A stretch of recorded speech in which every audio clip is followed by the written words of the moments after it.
Hi అండి, welcome back to my channel Maruti talks in classes. అందరికీ నమస్కారం అండి. ఈరోజు నేను మంచి మాట ఏంటి అని అంటే బంధం గురించి చెప్పబోతున్నానండి.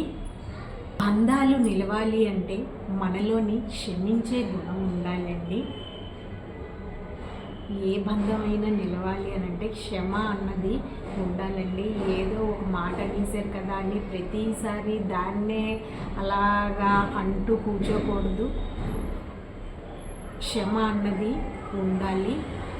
బంధుత్వాలు కావాలి అని అనుకుంటే ఒకరిపై ఒకరికి గౌరవం అన్నది ఉండాలండి. ప్రేమలు కావాలి అనుకుంటే ఒకరిపై ఒకరికి నమ్మకం ఉండాలన్నమాట. నమ్మకం ఉంటే ఎన్ని గొడవలైనా విడిపోరండి. నమ్మకం అన్నది ముఖ్యము.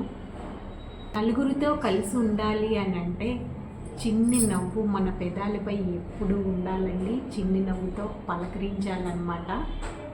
ఇప్పుడు నేను చెప్పిన వాటిలో ఏవి నిర్లక్ష్యం చేసినా బంధం అన్నది నిలవకుండా పోతుందండి. బంధం అనేది ఎప్పుడు అద్దంలా అయినా ఉండాలి, ఇలా అయినా ఉండాలండి. ఎందుకంటే ఇలా చెప్తున్నాను, ఎందుకంటే అద్దం ఎప్పుడు అబద్ధం చెప్పదండి, నీడెప్పుడు మనని వదిలి వెళ్ళదన్నమాట.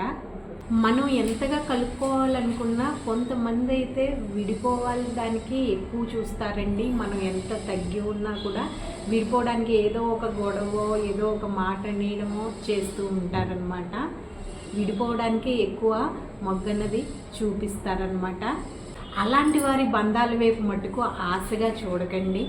ఎందుకంటే వద్దనుకుంటున్నారు కాబట్టే వదిలి లేచి వెళ్తున్నారు. ఎంతసేపని మనమే ఒక చేతితో చప్పట్లయితే కొట్టలేం కదా.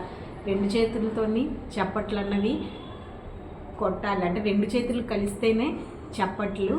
అందుకని వాళ్ళు వద్దనుకొని వెళ్ళిపోతున్నప్పుడు మనం పదే పదే ప్రాకులాడాల్సిన అవసరం లేదు. అలాంటి బంధాల వైపు ఆశగా చూడను అక్కర్లేదండి. మన వద్దనుకున్నారు కాబట్టే వెళ్ళిపోతున్నారు. ఒకవేళ మనం కావాలి అని అనుకుంటే కష్టమైనా మనతోనే ఉంటారు కదా. అలాగే ఒకళ్ళు కావాలని అనుకున్నప్పుడు, అంటే ఒకళ్ళు మనకి కావాలి అని అనుకున్నప్పుడు వాళ్ళని దక్కించుకునేంత ధైర్యం ఉండాలండి. దక్కించుకున్నాక భరించేంత ఓపిక కూడా ఉండాలి. రెండు కానీ లేకుంటే వారు కావాలనే ఆలోచన మొదట్లోనే వదిలేసుకోవడం మంచిదండి. ఇదన్నమాట ఇవాళ మంచి మాట. ఈ వీడియో కానీ మీకు నచ్చితే ప్లీజ్ లైక్ చేయండి, మా ఛానల్ సబ్స్క్రైబ్ చేసుకోండి. ఓకే, థ్యాంక్ యూ అండి.